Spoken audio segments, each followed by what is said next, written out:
Magandang hapon po sa inyo mga katribya at welcome po kayo sa aking YouTube channel. Kamusta na po kayong lahat? Sana po nasa mabuti kayong kalagayan, lalo po yung ating pong mga katribya po sa ibang bansa. Ngayon pong hapon mga katribya, eto monitor po tayong muli sa ating pong kalamansi. Dahil lalo na nagdire-diretso na po ang mga katribya po yung hindi po pag-uulan. Kaya sa tindi po mga katribya po ng init po ngayon sa araw, tsaka yung hanging amihan, malakas po na makatuyo ng lupa. Ano ba ang meron po mga katribya po pagka po natutuyo ang lupa? Yan. Yan. Magandang umaga, magandang tanghali, magandang araw sa lahat po ng ating mga subscriber. Yan. Talakayin po natin ngayon ang tungkol po sa ating pagtitigang. Sa kalamansi mga katribya, kapag po kami nagpapakondisyon sa lalo na po magpapabunga ka uli ng panibago sa panahon po ng tag-araw, ganito po ang ating pong ginagawa. Tinitigang po natin ang ating pong lupa, ang ating kalamansi. Ang pagtitigang, ito po yung tinatawag po natin siya na stressing. Pagka po kasi natigang po natin ang ating kalamansi, yan, wala po sila ngayon masisipsip na tubig doon po sa ating lupa, kagaya niyan. Kung tutuusin, hindi pa po ito talagang tigang na tigang kung ating pong pagbabatayan. Ang palatandaan mga katribya, kapag ka po ang kalamansi po ay na-stress na, sabihin tuyo na siya mga ka-farmers, makikita ninyo po ang dahon ng ating kalamansi, milikom na po siya ng konti. Kumbaga tumitiklop ang kanyang dahon. Ito na pong kalamansi natin, hindi pa naman po ito mga katribya tumitiklop ang dahon. Ibig sabihin, hindi pa siya po talaga tigang. Meron pa siyang nakukuha pong tubig doon sa ibabaw ng ating kalamansi at pati na rin po doon sa ilalim. Maaari mga katribya, meron pong sa ibabaw tuyo na, pero sa ilalim maaaring basa pa ang kalamansi. Kaya maganda pa po ang nagiging yung pong dahon ng kalamansi natin, hindi pa siya nakatiklop. Kaya ang gagawin natin, hayaan lang muna natin ito na hindi po natin siya patutubigan, dahil magpapanibago ulit po tayong pagkukondisyon sa ating pong kalamansi na napitas na po yung bunga nitong ating pong bata. Ngayon, yung pong mga kung saan po ay napitasan, pagka po ating siyang nilagyan po ng ating abono, tapos saka po natin siya natubigan, yan po ang magkakaroon po ng panibagong bulaklak. Okay, lalabasan po ito mga katribya po ng marami pong bulaklak, dahil titigang po tayo para po doon sa kalamansi. Yan, dahil pa naman po mga buko natin. Pagka po mga katribya po marami-rami po ang bunga ng inyo pong kalamansi, wag po ninyo pong sosobrahan po ng tigang ang kalamansi po ninyo pagka po marami na po siyang bunga. Alam niyo kung bakit? Kasi baka mamaya malaglag po ang bunga ng kalamansi ninyo, dahil meron na siya pong sunong-sunong. Ito naman sa atin, hindi naman po ganun kakapalan po ang bunga, yung pong mga maliliit. At marami pa naman po tayong mga bakante na kung saan ay wala pa pong mga bulaklak. Kaya ang gagawin natin, yan, yung pong stressing.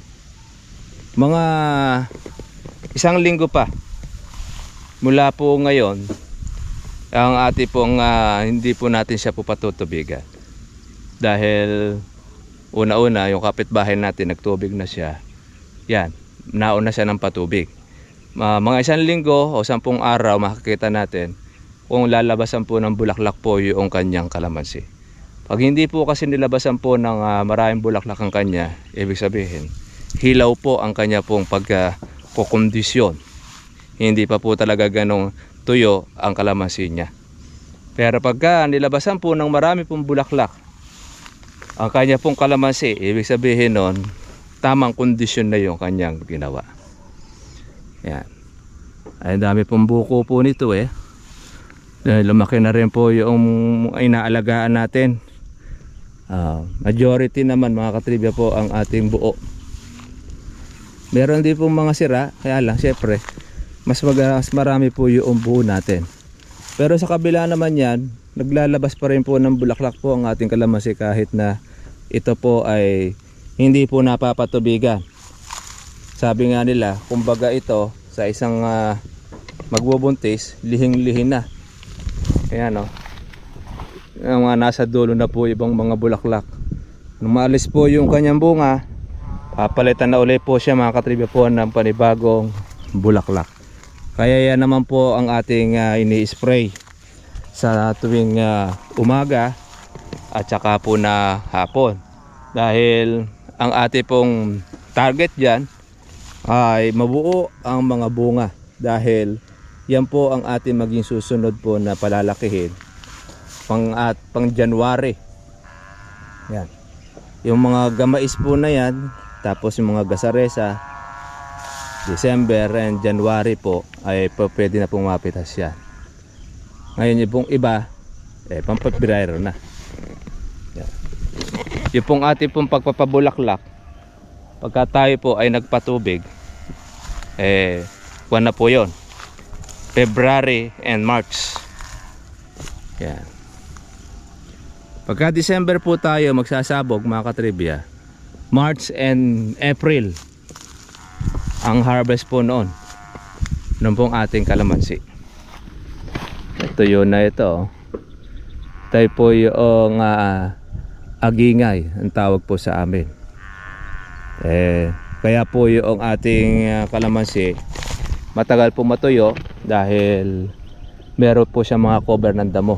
Ngayon na-spray na po natin siya ng ating herbicide, kaya naman mabilis po ngayon matuyo ang ating lupa. Kaya ating pong maipapayo sa ating mga subscriber na kung kayo po ay magkukondisyon ng kalamansi, kailangan spray na po ninyo ng herbicide ang lupa o ang yung pong mga damo para mas mabilis ang inyong pagkukondisyon. Pag hindi nyo po kasi mga katribya in-spray ng ating pong herbicide, magkakaroon po ng lilim. Maantala kayo sa inyo pong pagtitigang. Pero para iyaan ay agad po matuyo, magkakatulong ngayon yung pamatay na damo. Doon sa panahon, mas mabilis pong matuyo ang lupa pagka patay ang damo. Pero pagka hindi po patay ang damo, lalo kung iyaan ay balot po ng baging o kaya ng damo, asahan ninyo madidelay po yung inyo pong pagtitigang. Makita naman ninyo po yung kalamansi tsaka po yung damo niya, pagka masigla pa, sabihin nun may nasisipsip pa siya ng tubig. Pero pagka ayan, nag-spray tayo, namatay na, wala kang makikita pong berde sa damo, sabihin pwede ka na magpa tubig. Yan po yung pagkukondisyon. Ito naman po ninyo mga katribya po yung ating pong alagang kalamansi. Litaw na po ang ating mga bunga, ang buko,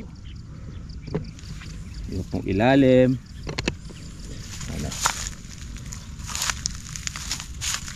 Yan, tuyo na. Pero dito po sa amin, hindi po uso po yung tinatawag po na pagbibitak-bitak ng lupa. Yung pong ating mga katribya, yung mga lupa po ng ating kung saan po yung mga dati pong bukid, hindi po pwede po sa kanila yung ganito, yung pagkukondisyon, yung pagtitigang. Kasi pagka po kasi clay ang lupa, pag natuyo po yan, para po siyang bato. Pagka halimbawa yan, kalat ang kanyang ugat at yung lupa po ay natuyo, magkakabitak-bitak, mangyayari po doon, mapuputol po ang ugat ng kalamansi. Di po kagaya po ng ating pong lupa na buhaghag. Ayan, hindi po magbibitak-bitak po ang lupa nito kasi buhaghag siya. Kaya po pwede natin siyang tigangin. Compare natin doon po sa clay and lupa o yung lupang bukid. Yung ating pong sinasuggest o pinapayo natin sa ating pong mga magkukondisyon ng kalamansi, tingnan nyo po yung klase ng lupa ninyo. Baka mangyari magsuffer ang kalamansi po ninyo dahil nag-i-stressing kayo, matuluyan. Baka sa halip po na gumanda, nanilaw ang kalamansi. Kasi hindi naman pala kondisyon po yung lupa ninyo at hindi po para sa pantigang. Kaya yun po ang ating pong may sasuggest. Hindi po lahat na nagkukondisyon ng lupa ay nagiging successful ang kalamansi. Titingnan nyo rin po mga katribya po yung klase ng lupa ninyo. Baka mamaya hindi pala para pang tigang, delikado. Ayan, dami pong bunga. Kung di po natin ito inalagaan ng ating pong spray, wala po tayo makikitang buo dyan. Kaya halos po yan talaga mga katribya, sira ang bunga. Pero dahil inaalagaan natin, kaya marami pong buo. Hindi kagaya po ng hindi po nag-aalaga. Ayan o. Kita nyo po yung putik. May dumaang kalabaw dito. Mapuputik at mapuputikan talaga. Kung tagal na po hindi umuulan, hanggang ngayon nandito pa rin po yung putik. Para tuloy na baha.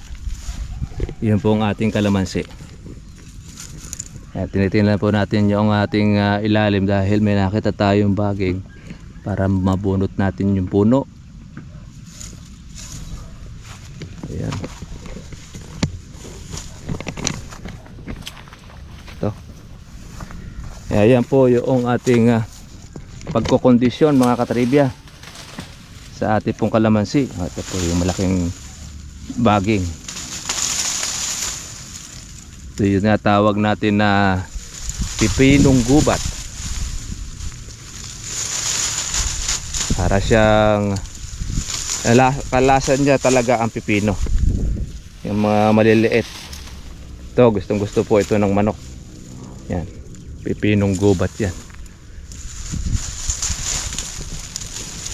Yan ang mga gumagapang po sa ating pong kalamansi. Ay, pag hindi nyo po ito maaalis, yan pong baging na yan, ako, yan po magpapahirap po sa kalamansi po ninyo. Kaya ito, nung mga hindi tayo nakapag-alis ng baging, ganito karami po halos yung mga natanggal po natin. Siyempre dahil nasa tiyaga, katsatsaga po natin ang katsatsaga, yun, simot din natin siya.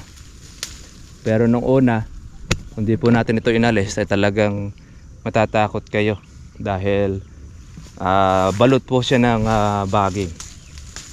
Pero ang isa rin po sa naging pabor niyan, hindi po marami pong natusok ang putakte. Karoon siya ng parang naging cover. Kaya lang, hindi naman natin inihahatol po sa inyo yan. Nabalutan po ninyo ng baging ang kalamansi para hindi po tusukin ng putakte. Magiging gubat naman, baka pamahayan po ng ahas. Yeah. Ang dami po mga buko.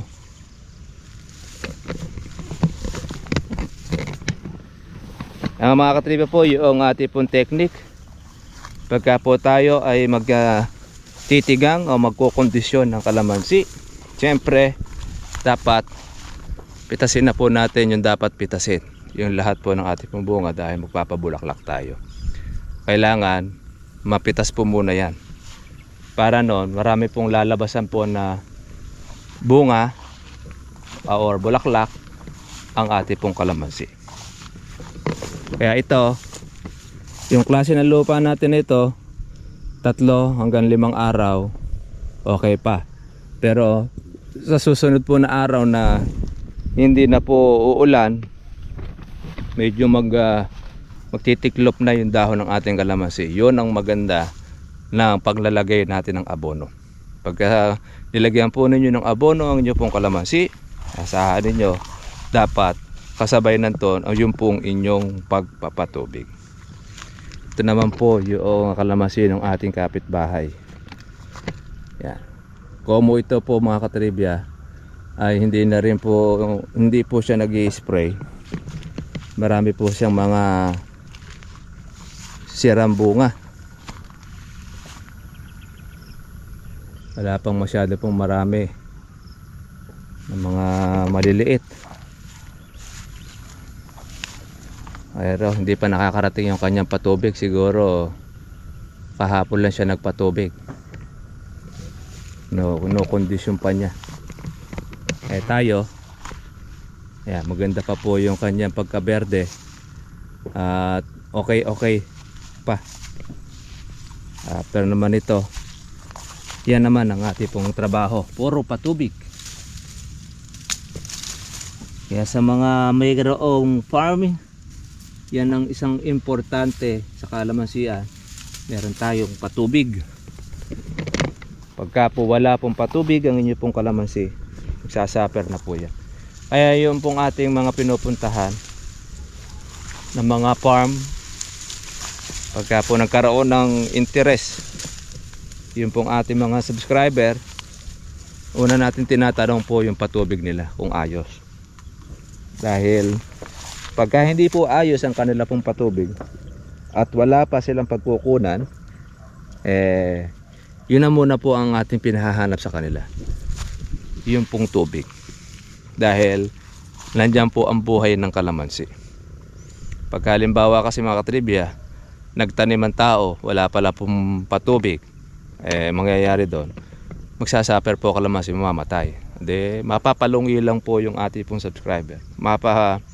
Magkakaroon sila ng malaking gastos na kung saan hindi niya po pakikinabangan. Kaya kung iba po na nagpapatanim po sa kanilang lugar, tama, tag-ulan, okay po ang pagtatanim dahil libre po ng tubig. Papaano kapag sumapit na po ang tag-araw, ay mangyayari dyan, kawawa po yung may-ari. Kaya yan po ang isa po natin na tinatanong doon sa ating mga ka-farmers na magkakaroon ng interest o magpapalit po ng business sa kalamansi. Dapat meron patubig. Pero pagka po wala kayong patubig, yun ang una nyo pong unang hahanapin, ang inyong step. Dapat magkaroon ng deep well.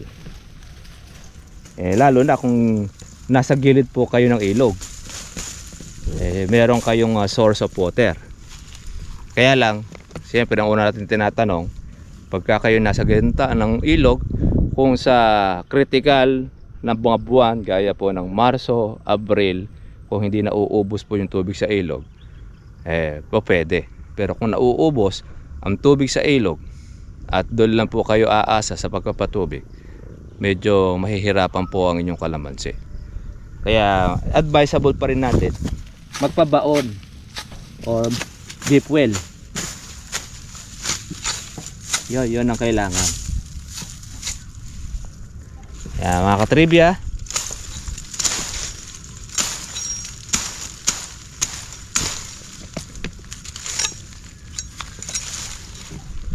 ang pagkokondisyon ng ating pong kalamansi, basta't diretso po siyang hindi po uulan ng 20 days. Yan. 2 linggong mahigit, 2 linggo't kalahati na wala pong ulan. Pero paano ko trivia kung halimbawa umulan po ng malakas, nabasa po yung lupa, paano gagawin doon? Nasira na po yung inyo pong pagtitigang. Ang mangyayari doon, pag umulan po ng malakas, lalo kung natigbak yung kalamansi, dapat doon, pag kinabukasan, lagyan nyo na po ng abono. Pag lagyan nyo po ng abono, sundan nyo uli po siya ng patubig para kainin na po yung pataba ng kalamansi ninyo. Kasi pagka po magtitigang kayo uli dahil umulan na, another 20 days na uli yon, mapapatlangan na kayo. Kumbaga, hilaw na po ang inyo pong pagtitigang nun dahil naulan na po siya ng malakas. Yung ating pong kondisyon na ginagawa kapag hindi po umuulan. Kaya nga tayo mga katribya, ginagawa po natin ang pagtitigang o yung tinatawag natin stressing kapag wala pong ulan. Ginagawa yan sa tag-araw, hindi po sa tag-ulan. Kaya kung halimbawa sa lugar ninyo wala pong tag-araw, minsan 1 linggo umuulan, hindi po kayo pwede makapagtigang doon. Ang pwede nyo magawa doon, magre-regular kayo ng inyong abono. Pag halimbawa ang kalamansi, wala pong marami pong bulaklak at bunga, Ayun, gutomin ninyo ng abono ang inyong kalamansi.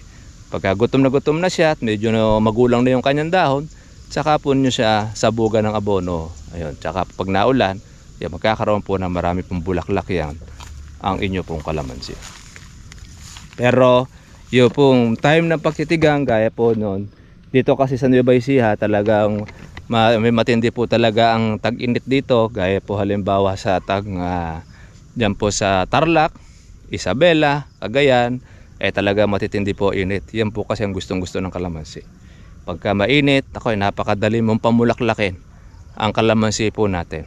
Ang problema lang po ng ating mga farmers kung paano patutuloyin ang bulaklak o ang bunga ng kalamansi nila. Dahil sa tindi po ng init ay talagang naglulugas po ang bunga niyan.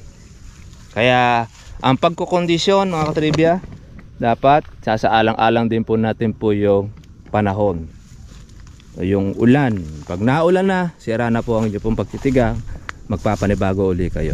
Pero pagka hindi, continuous po ang inyo pong pagkukondisyon.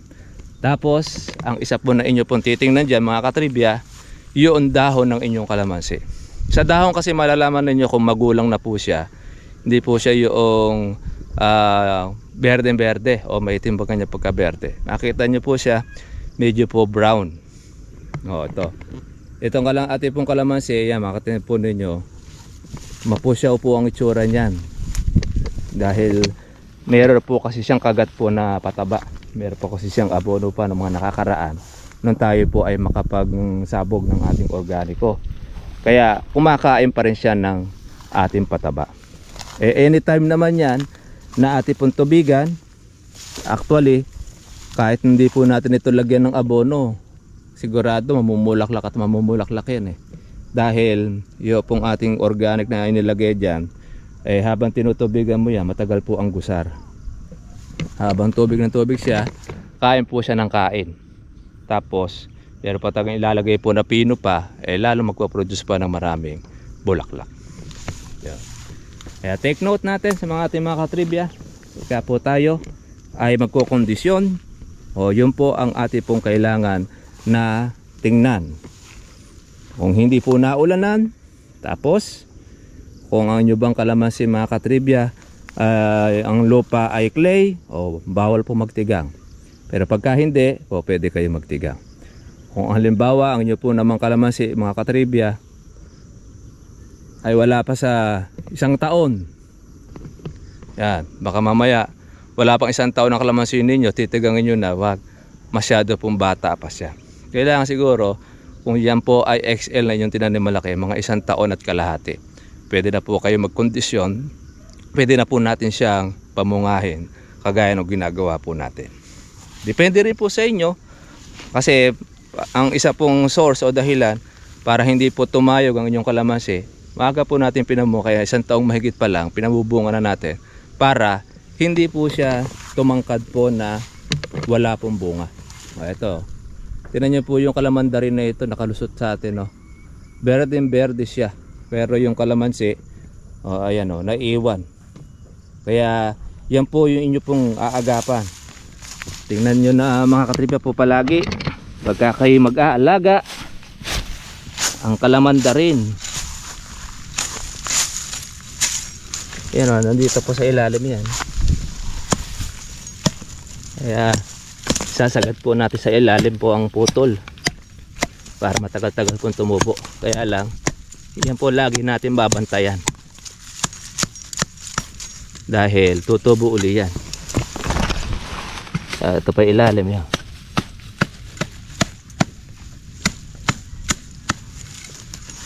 Ay doon po sa ating mga pinapasyalan, naglalakihan po ang ganito. Yan, diretsong diretso. Yan po ang ginagawa po natin pantukod pag marami pong bunga ang ating kalamansi. Pero pagkakalamansi siya, dahil pong bulaklak, dahil pong mga bunga niya tsaka buko, yan po naman ang ating tutukuran pag nagtuloyan. Yung dami niyan. Naglakihan na po siya, kasaresa. So mga katribya, ito na lang po ang ating pong vlog. At kita-kita na lang po tayo po bukas para po sa susunod po natin na episode. At gaya po ng dati, ako po si Kuya Berhel Bunong at lagi natin tatandaan, karunungan at kaalaman, ni katumbas sa kaimanan. Thank you for watching. God bless all. Kita-kita lang po tayo bukas. Bye-bye. Makulimlim po mga trivia po ang panahon. Kaya lang, ay palatandaan niya na hindi pa rin po uulan dahil wala pong ganong pondo. God bless po sa inyo.